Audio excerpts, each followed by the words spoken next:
Yeah, I have that as well. Oh, okay. We're two peas in a pod. Yeah, the heartbreak of psoriasis, right? Isn't that what the ad said? So I was the odd girl out. In this episode, you'll get to know Manisha Thakor, the financial well-being guru. And you'll hear the story of how a major wake-up call helped her transform from a workaholic focused only on money to an advocate for balance and emotional health. I'm Dave Crenshaw, and this is My Success Project. Welcome back, friends, to the Dave Crenshaw Success Project.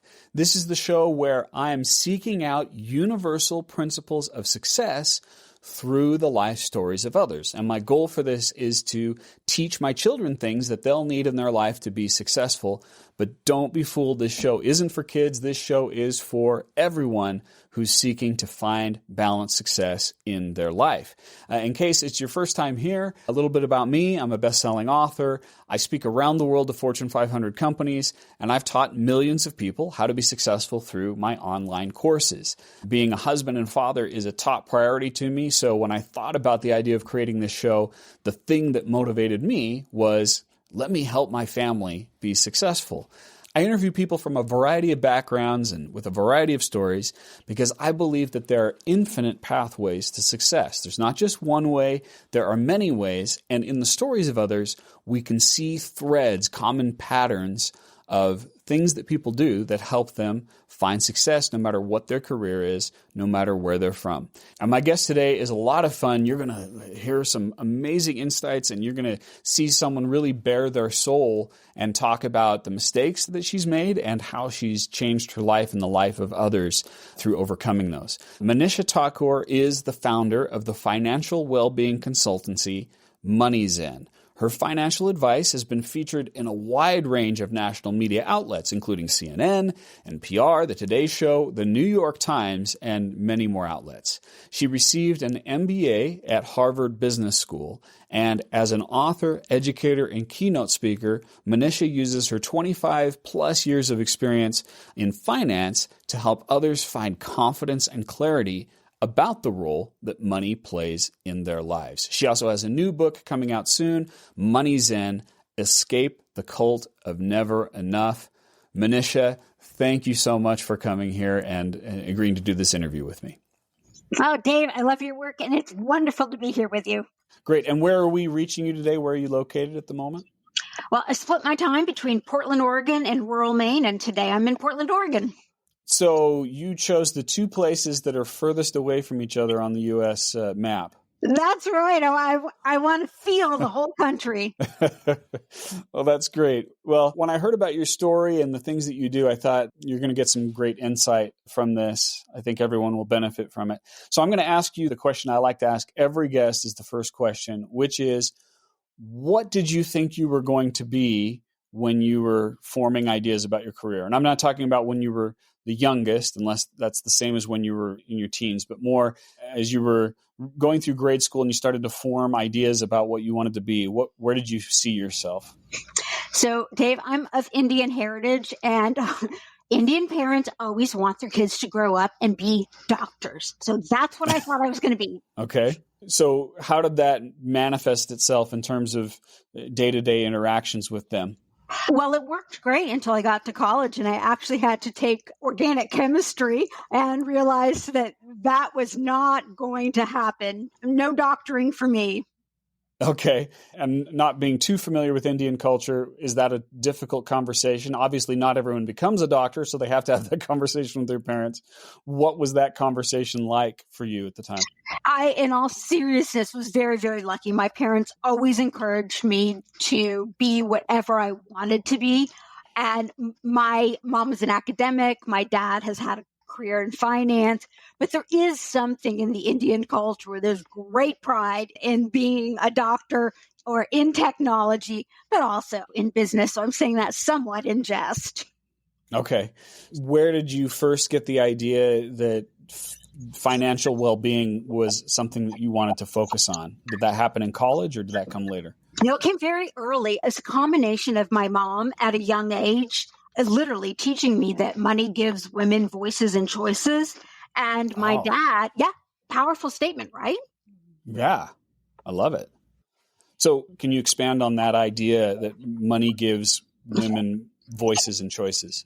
Sure. So, I was born in 1970, and this is kind of the early phase of the feminist movement. And my mom was reading me gender neutral books, Free to Be You and Me. And she really felt that this was a vital message, and that when women had some money of their own, that they were able to take agency of themselves and grow and evolve and make choices. And she had seen that in her own life and really wanted to impart that in me.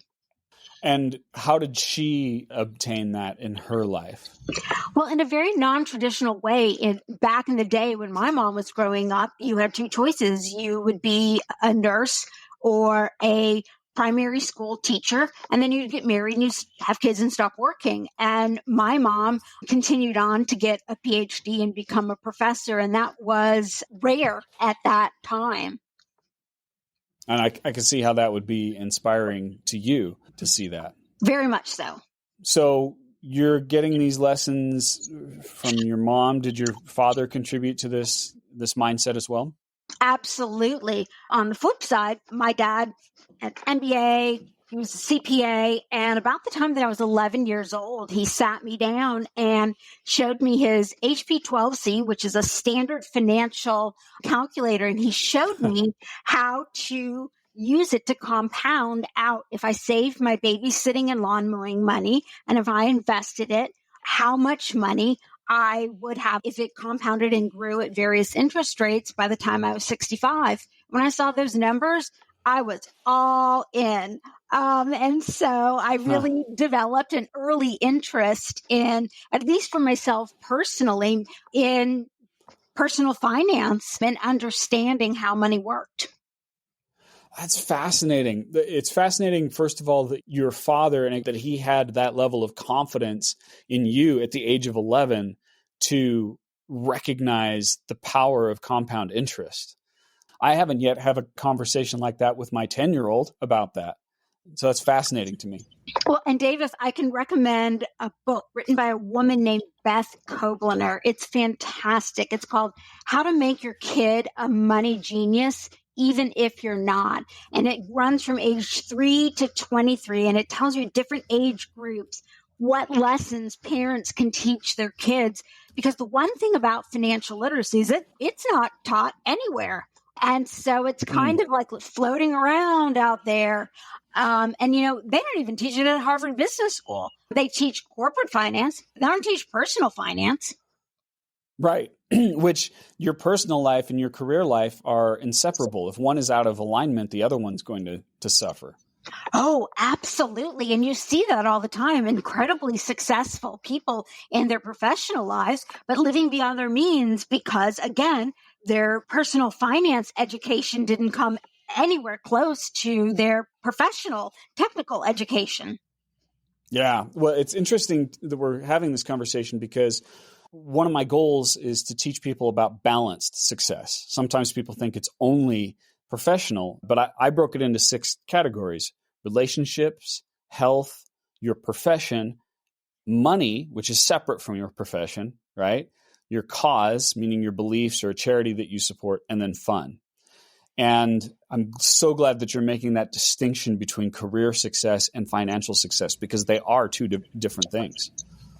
And I use a similar distinction. I'm not nearly as granular and well-developed as you are. I talk about financial health and emotional wealth. And one of the mistakes that I had made in my life that ultimately put me in a pretty gnarly spot by the time I got to age 50 was that I used to think financial health would solve everything. If you knew enough about personal finances, everything else would be hunky-dory in your life. And what I realized is that if you've got your money dialed in, but you don't have emotional wealth, which is all these other rich parts that you're speaking to, Dave, it doesn't matter. You need a solid base of emotional wealth for the financial health to really pull it all together.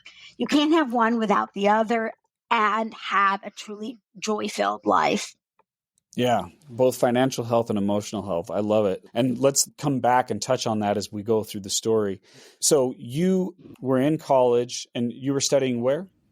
I went to Wellesley College. It's one of the Seven Sisters, which were one of the original all-women's colleges founded back in the late 1880s, back when women weren't allowed to attend traditional all-male colleges like Harvard and Princeton and Yale and so forth. And is that still the case now? Is it a women's only college? It is, yeah. Half of the Seven Sisters have gone co-ed, but Wellesley has stayed staunchly all women. Very interesting. Okay. And did you start studying finance there? I know that you got an MBA in Harvard. Were you studying business at Wellesley? Yeah. So when I went in as a freshman, I thought I was going to be pre-med. But again, that first science class kicked me in the tushy. And so I switched over to, I majored in American studies and I minored in economics. And the major in American studies actually reflected some things. Maybe we can shift back to my growing up years because there were some pivotal things that happened to me in grade school and high school that were painful, and I'd love to share with listeners. Yeah, please.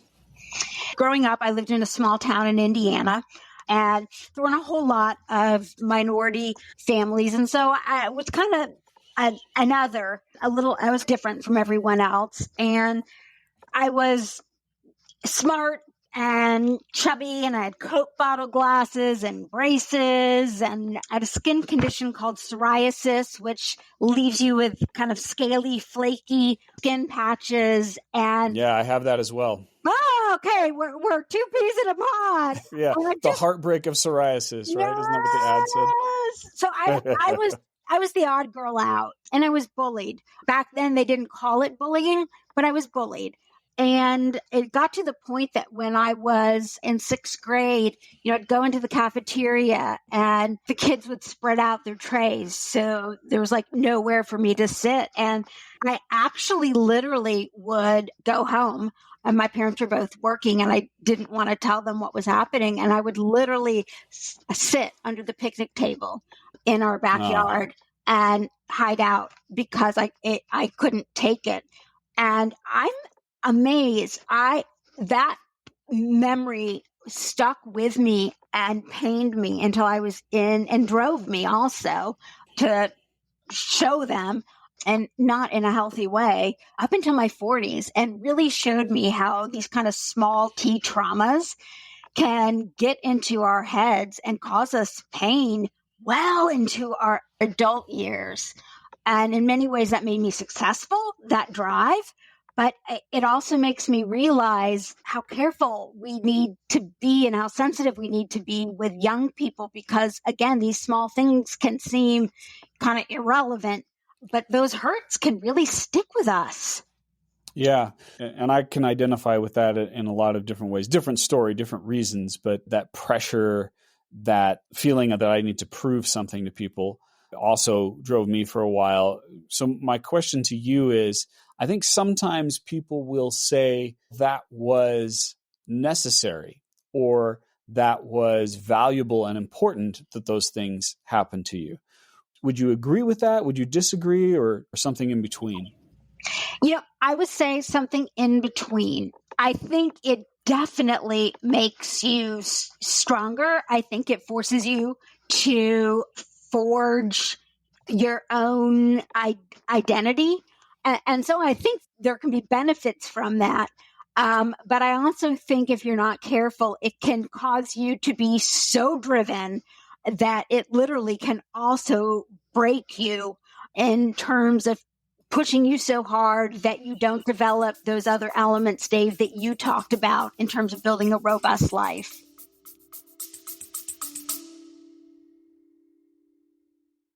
No matter what your career is, your foundation of success begins with one thing: effective time management. And thanks to the generosity of Microsoft, you can get my entire course, Time Management Fundamentals, for free on LinkedIn Learning. Go to davegift.com to get your free access now. This is the course that millions around the world have used to become more productive and reduce stress. Everyone from Fortune 500 executives to freelancers to students. Now, it's the same coaching I've provided in person for tens of thousands of dollars per day, but you can get it for free on LinkedIn Learning. You don't need to provide anything to access it. No credit card, no email. Just go to davegift.com and start learning. Thank you so much, Microsoft and LinkedIn Learning, for your partnership. davegift.com. So you said that this continued until you were in your 40s, right? So I'm going back to this picture now. You clearly are driven because getting an MBA from Harvard Business School, that takes a lot of drive and commitment to do that. How did that influence the early stages of your career, that drive, that internal push that you were placing on yourself? So, for instance, going into something like Harvard, they want to see well-rounded people. But I didn't want to be well-rounded in the traditional sense because that doesn't set you apart. So I spent time volunteering at a battered women's shelter where I would quite literally, it was at a secret location, and I would spend one night a week there. And I mean, it was scary because we were literally worried that some of the abusers would find the location and show up. So my volunteer work was very different. It was hands-on, eyeball to eyeball. And that's what I did for, quote, volunteer work. Or another example was they like to see team sports. Well, I was horrible at team sports, but one thing I was really good at was step aerobics. So I taught step aerobics at a gym in town. So I did a lot of things that were off the beaten path, but kind of checked boxes. And so that is how I ended up doing exactly what you're referring to. Let's pause on that volunteering for a second. I'm assuming that kind of charitable work is still a part of who you are. Is that correct? Yes, I've always had a strong passion for helping women. Now it manifests itself in a slightly different way, in the sense that the two things I love to do are mentor young women in their 20s and 30s in terms of helping them build their careers and avoid many of the mistakes that I made.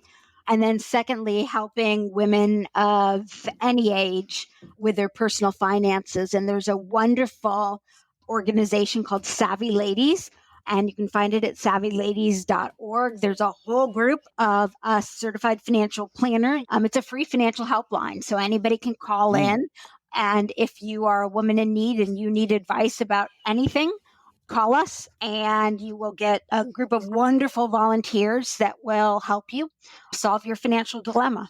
I love it. We'll link to that organization, Savvy Ladies, in the show notes. And again, you're highlighting another one of those 6 facets of success that I talked about, which is a cause. And you've taken that cause of wanting to help women, help mentor young women, and help mentor others to be financially literate. So thank you for being an example of the balanced success that I'm looking for when I'm interviewing people.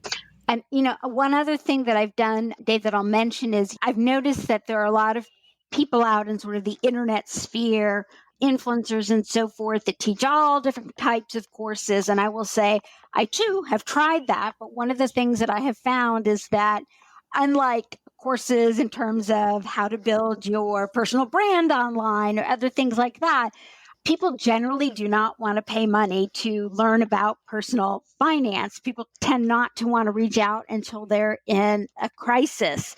And so I found from a business standpoint, that was not an economically viable model. And so what I have done instead is tried to combine my desire to teach with philanthropy.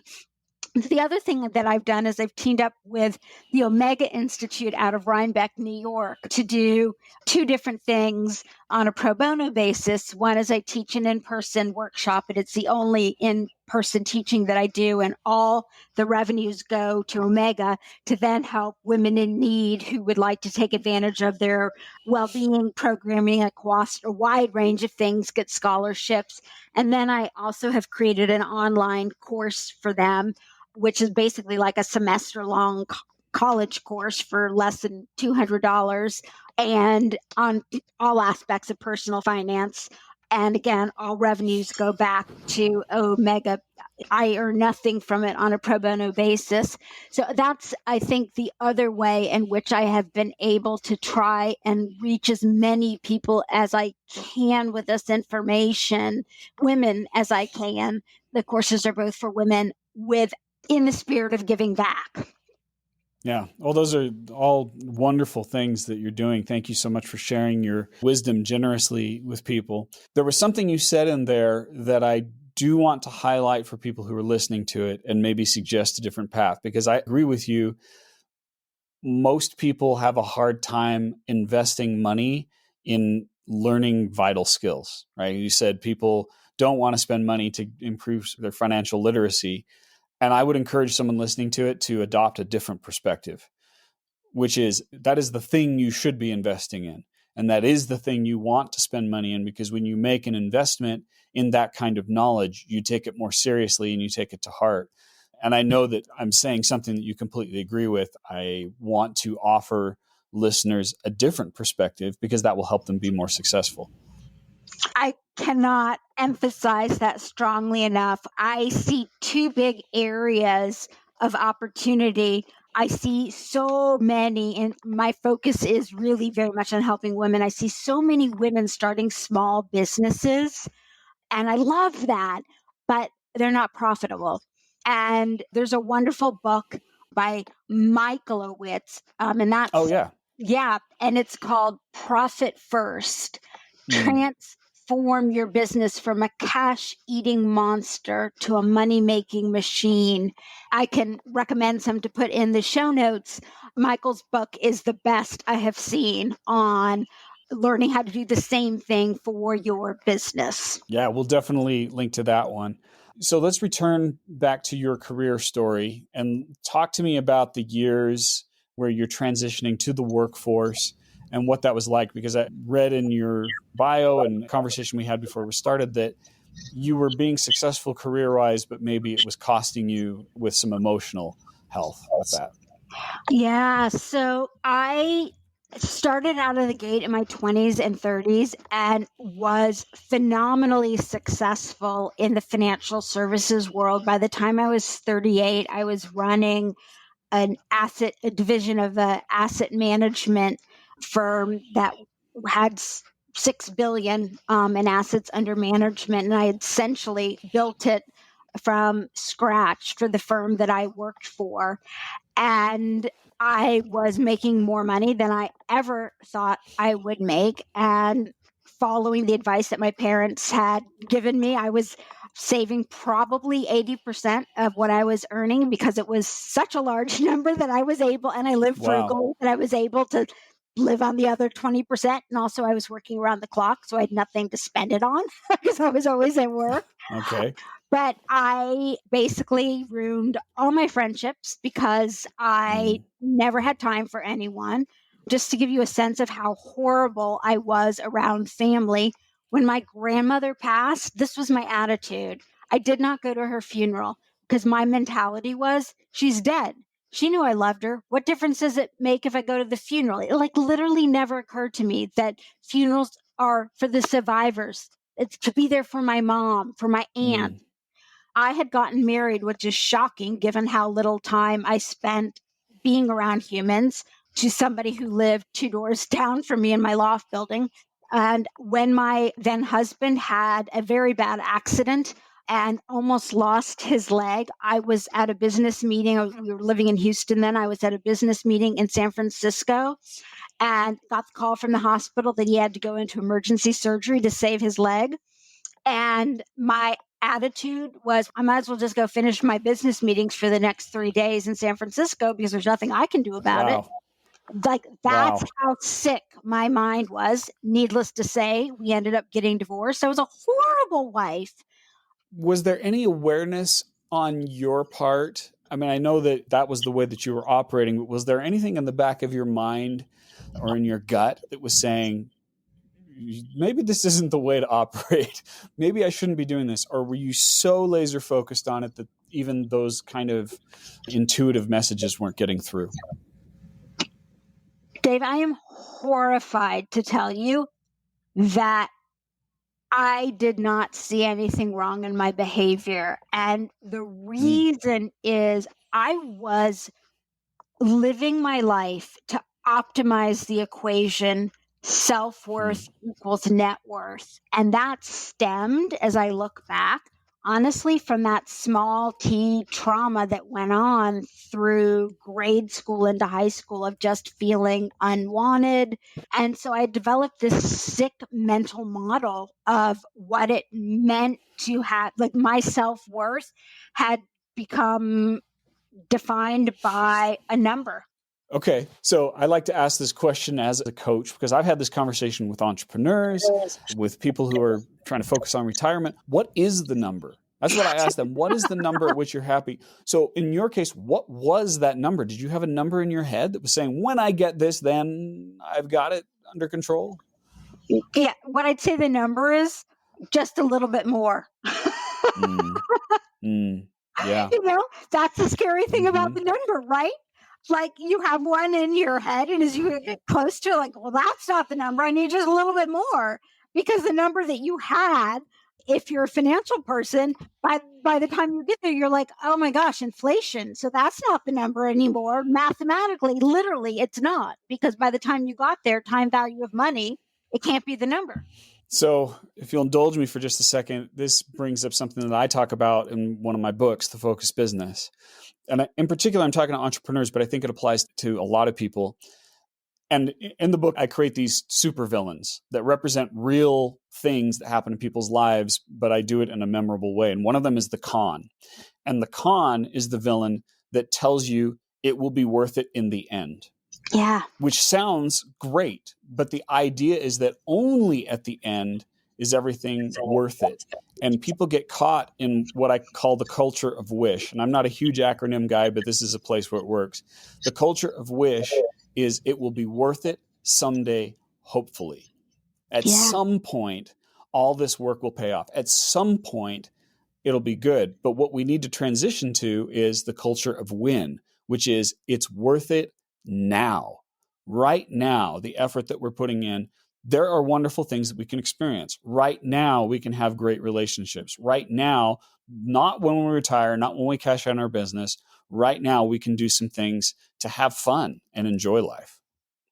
I love that. And I will tell you, I mean, this sounds kind of cliched, but I had gone to Laos on a trip, and on my very last day there, I got bit by an infected mosquito and I contracted dengue fever, which Wow. generally is not pleasant. They call it breakbone fever. It hurts. It literally feels like your bones are being crunched. It's a virus, and there's nothing you can do. You just rest fluids.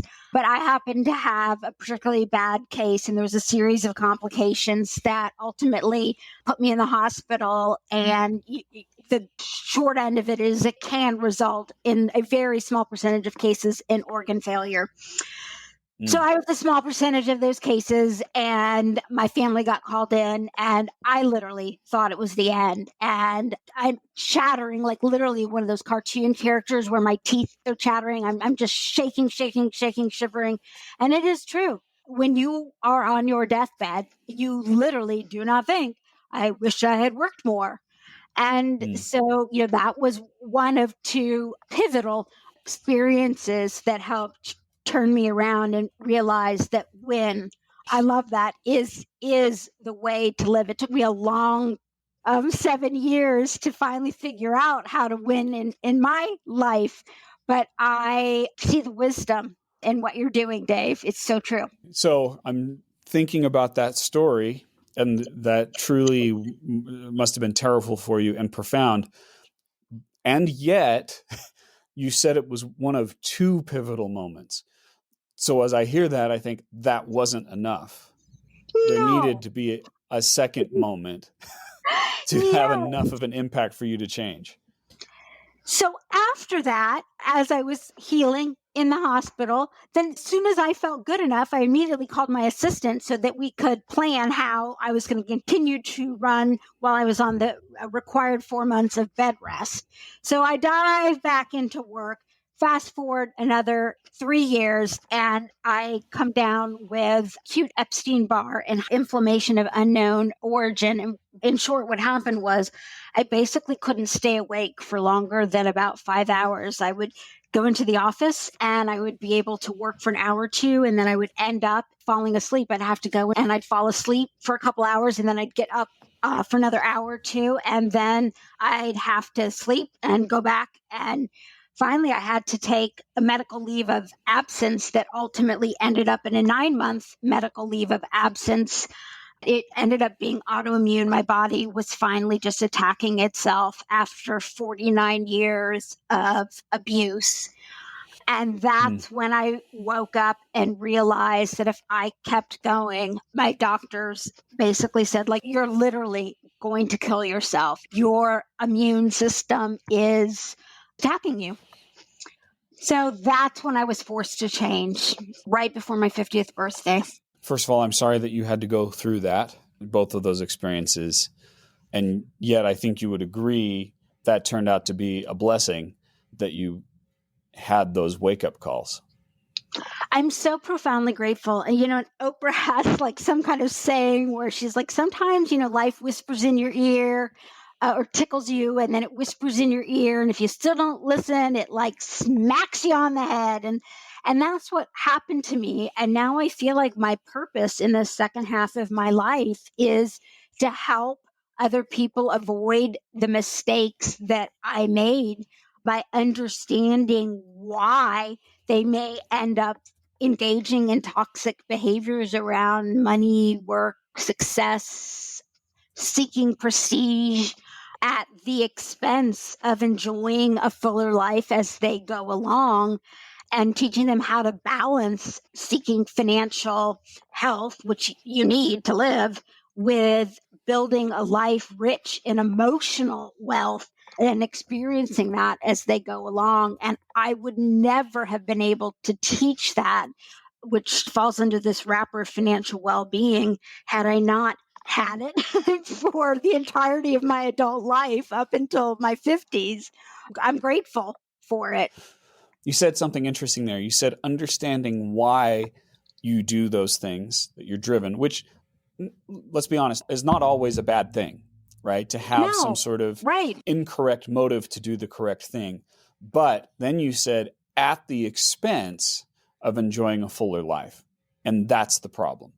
When the motive for doing something becomes something that causes you to make poor choices. Yes. And what I've come to realize, you and I were talking a little bit about this before, Dave, that I'm writing a book that's coming out in August of 2023. And it's called Money Zen, Escape the Cult of Never Enough and Reclaim Your Life. And in the first half of the book, what I did was I dove into the research to understand what are the personal traumas, what are the cultural influences, what are the societal expectations, and even what are the evolutionary biological influences that can come together to cause a person to behave in this way. And the individual mixes of those components are different for all of us. And so the point isn't to like pinpoint exactly what it was that led you to this, but just to have a broad understanding that how you get there can be multifaceted, and some of it is good and helpful at different periods, but there is a point at which it can go too far, and understanding what those elements are can help you know which ones you want to keep and which ones you want to let go. And I'm assuming you would agree too that part of the issue is that number that we talked about, right? How the number is always moving. Do you give people advice about how to stop chasing the number that is never enough? Yes. I mean, this is it. There's a Finding your enough, that's the key to creating a meaningful life of connection and joy and giving back and community.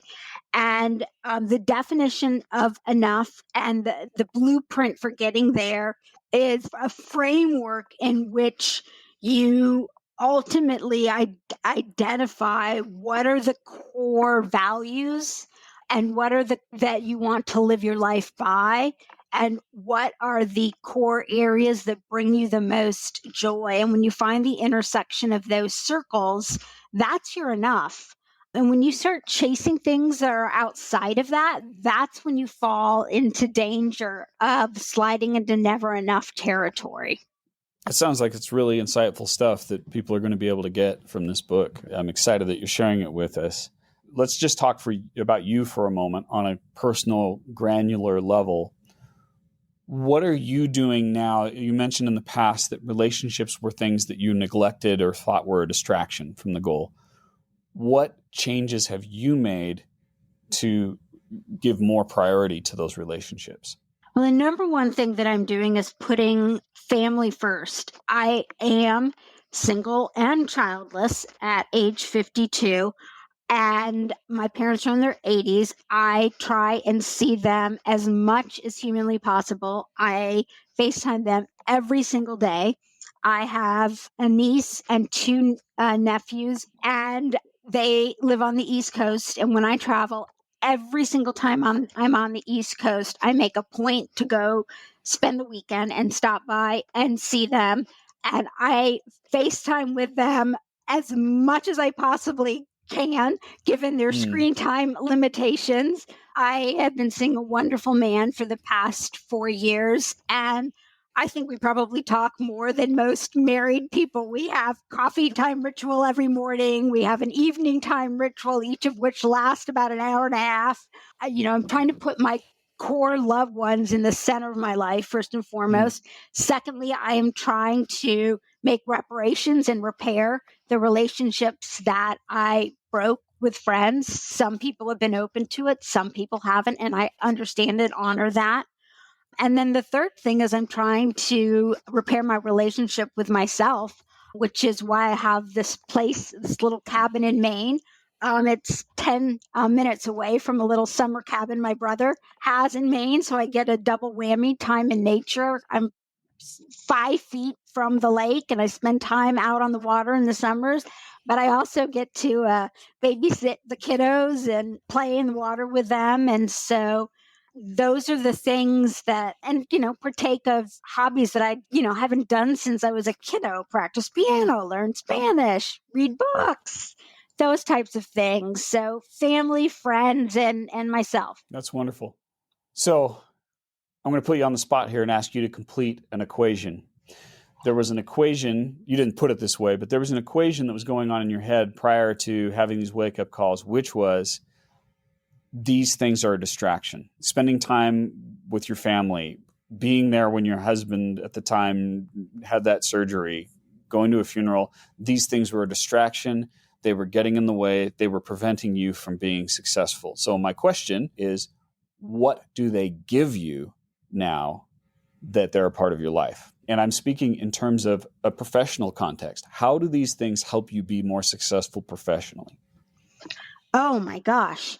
They provide the ultimate energy source, which is love, connection, and community. And I don't think you can get an energy source that's any stronger than that. And by community, I mean pointing in and pointing out, giving in and giving out. I love it. Love, connection, and community, the ultimate energy source. Okay, one last question, and then I'm going to wrap things up with some actions that people can take. Where do you see things going from here, Manisha? What's on your horizon for the next 5 years or so? After Money Zen comes out, and it's my deepest hope that with this book, I help as many human beings as I possibly can. I'm not trying to turn it into a bestseller, become a highly paid public speaker. I genuinely want to transform lives with it. I'm going to do as much as I can to promote it between now and the end of 2023. And then for the first time in my life, I'm going to take about 18 months off and just be a human being instead of a human doing. And then I'm going to trust the universe to tell me what I am meant to do with this next chapter of my life, which I believe will be focused on helping people increase their financial well-being by better understanding for themselves what is the optimal relationship between financial health and emotional wealth in their unique circumstances, and how to find that balance for their situation. I love it. I'm excited to see what you continue to create. You're going to change lives with what you're sharing here, and it's a message that people need to hear. Okay, so here's what I say to everyone who listens to these episodes. This is wonderful. We've heard a great story. You've gained a lot of knowledge from Manisha's story. The question is, what are you going to do about it? Because it's not about the knowledge you gain. It's about the action you take on the knowledge that you gain. So what I'm going to do is I'm going to share about 3 things that someone might do, some granular actions that someone can take. And then Manisha, if you want to share 1 or 2 after it, that would be great. The first thing that I wrote down was that concept of money gives us voices and choices. The idea that being financially literate and being educated in personal finance will help you be more successful. So I would invite people to consider, can you take a course? Can you read a book from Manisha? If you're a woman, you can go to Savvy Ladies, that organization that she mentioned. Do something to learn a little bit more and increase your knowledge about financial principles. The other thing, and this kind of ties into it, was reading books. One of the things that I got from your story and your example, Manisha, is you're a voracious reader. You referenced 3, maybe 4 books from other people that you've read that have been influential. So if you're listening to this, this is a principle of success. Reading, educating yourself. So maybe consider, what's a book that I can read this month? Sure, it'll be great if you can read a book a week, but let's just start with a month. What's one book that you can read? And we'll link to some of the books that Manisha mentioned, and maybe that would be a great place to start. And then the last one that I have here, this is more of an introspective question to ask yourself, but ask yourself, how can I have enough right now? What can I start doing to enjoy my life and enjoy the people in my life that's independent of some number? What can I do to start making what I'm doing worth it now? And that's a principle that both Manisha and I talked about. And I would go a step further and schedule some time to enjoy that in the next week or so. Manisha, what are possible actions that I didn't catch or that you would encourage people to add? The action that I would like to put in there dovetails the last action that you mentioned, which is to sit down and identify your top 3 values and the top 3 things that bring you joy, and take a look at the intersection of them and start by saying, when new opportunities come up, do they fit those criteria? And if they don't, you can start shedding things. And the intersection of those values and joy points are what's going to help you find enough. I'm saying 3 because you can start with broad concepts. So for instance, for me, 3 values that I have are simplicity, small joys, and financial independence. Right now, 3 things that are bringing me deep joy are relationships, time in nature, and reading. You may want to pick 5. You may want to pick 10. I'm starting with 3 to keep it small. But having that framework has been helping me find enough. And so that's an action that I would suggest. That's wonderful. Thank you so much for sharing that. And thank you for sharing your wisdom. I'm glad that we were able to connect, and I had a lovely time talking with you today, Manisha. As well, Dave. And thank you, everyone, for listening to this. It says a lot about you that you took the time to listen to this and you're taking it into your life. So shorten the distance between you gaining knowledge, and go do something about it, and you'll be more successful and happy. Thanks for listening. You've been listening to the Dave Crenshaw Success Project, hosted by my dad, Dave Crenshaw, and produced by Invaluable Incorporated. Sound editing was done by my brother Stratton Crenshaw. Research and assistant production by Victoria Bedez. Voiceover by me, Darcy Crenshaw, and the music is by Ryan Brady via Pond 5 licensing. Please subscribe to the Dave Crenshaw Success Project on Google Podcasts, Apple Podcasts, or wherever you like to get your podcasts. And please don't forget to leave us a 5-star review. See you next time.